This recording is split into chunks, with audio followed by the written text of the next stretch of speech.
Assalamualaikum warahmatullahi wabarakatuh. Perkenalkan, nama saya Lilis Hasyadini Asanah dengan NIM 2101025003. Di sini saya akan menjelaskan materi tentang simetri lipat untuk memenuhi kebutuhan tugas akhir saya mata kuliah geometri dan pengukuran. Selamat menyaksikan dan semoga bermanfaat. Nah, adik-adik, sebelum kita memulai pelajaran pada hari ini, alangkah baiknya kita berdoa terlebih dahulu. Berdoa dimulai. Bismillahirrahmanirrahim. Rabbi zidni ilma warzuqni fahma. Amin. Berdoa selesai. Gimana adik-adik, udah siap untuk belajar hari ini? Biar makin tambah semangat belajarnya, kita nyanyi bareng-bareng dulu yuk.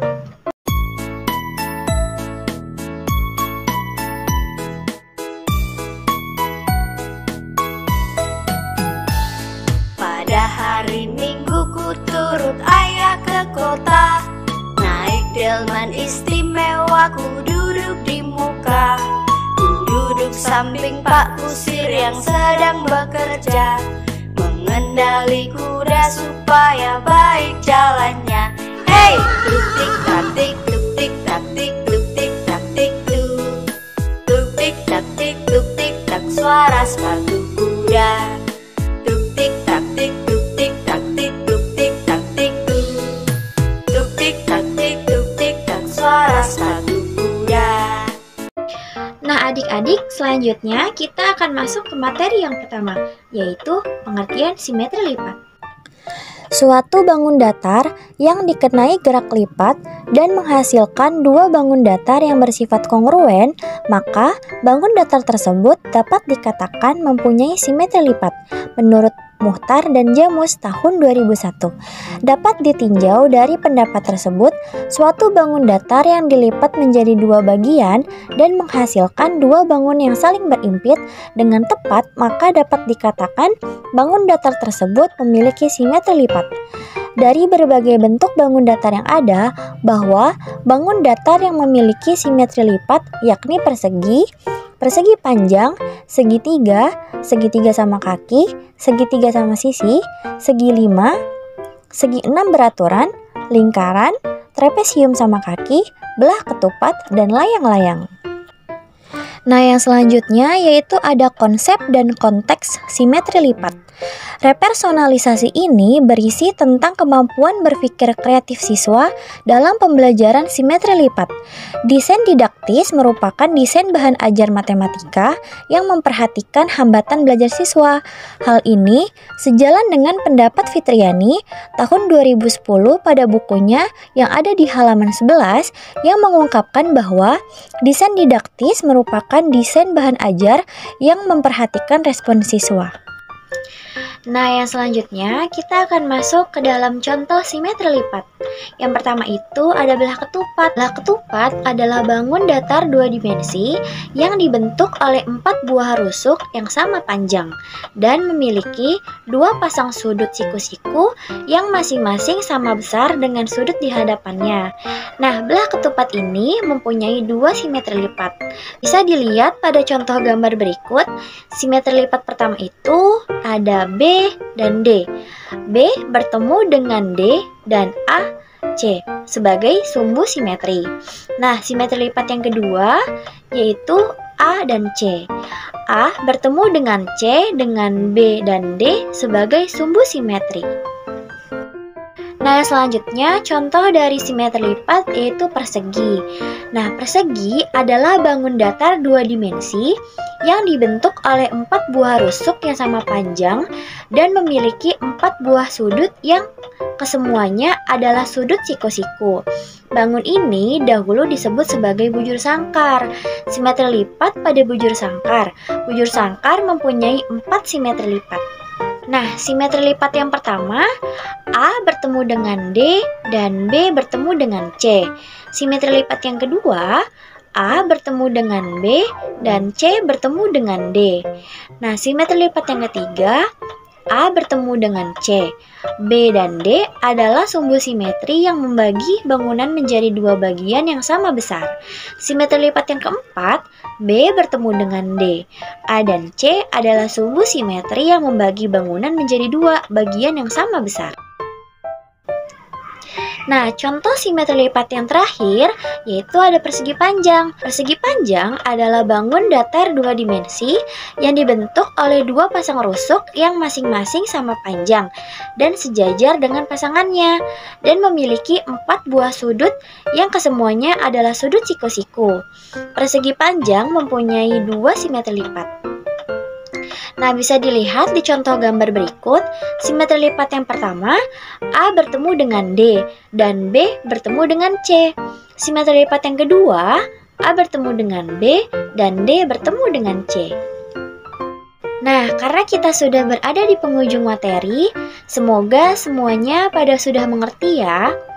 Nah, pasti kalian suntuk ya dengan materi tadi. Gimana kalau kita nyanyi bareng-bareng lagi yuk supaya otaknya refresh lagi? Kita nyanyi bareng-bareng ya.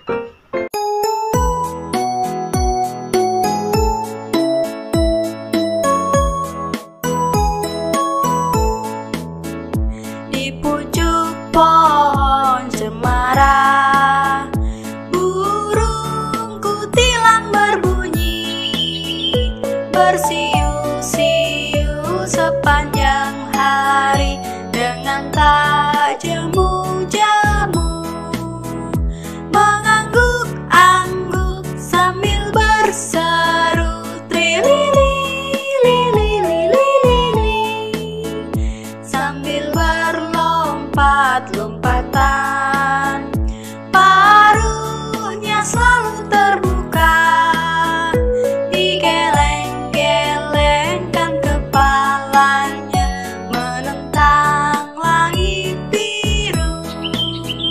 Tandanya suka ia berseru trilili-lili-lili.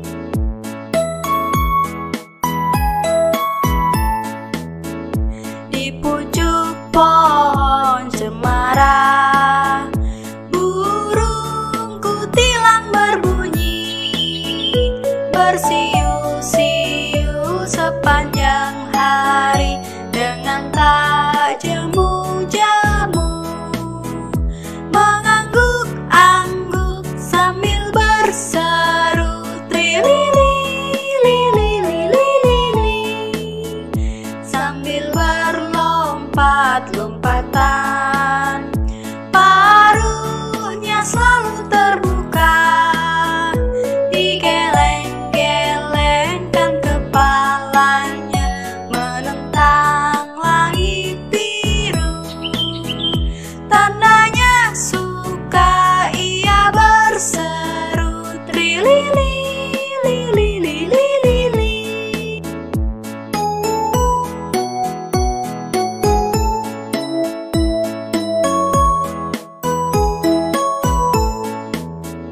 Di pucuk pohon cemara, burung kutilang berbunyi, bersiul-siul sepanjang hari dengan tak jemu-jemu, mengangguk-angguk sambil berseru trilili-lili-lili, sambil berlompat-lompatan, paruhnya selalu terbuka, digeleng-gelengkan kepalanya menentang langit biru.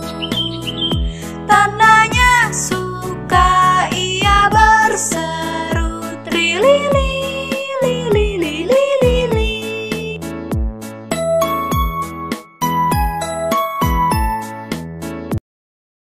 Nah, adik-adik, untuk menutup pertemuan kita pada hari ini, alangkah baiknya kita berdoa terlebih dahulu. Berdoa dimulai.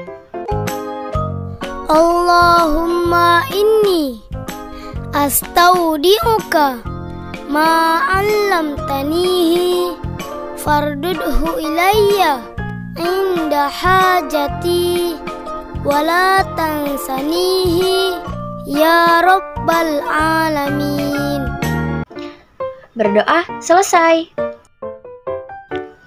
Mungkin cukup sampai di sini pertemuan kita pada hari ini. Apabila ada kekurangan, mohon dimaafkan. Sekian dari saya. Billahi fisabilil haq wastabiqul khairat. Wassalamualaikum warahmatullahi wabarakatuh. Dadah.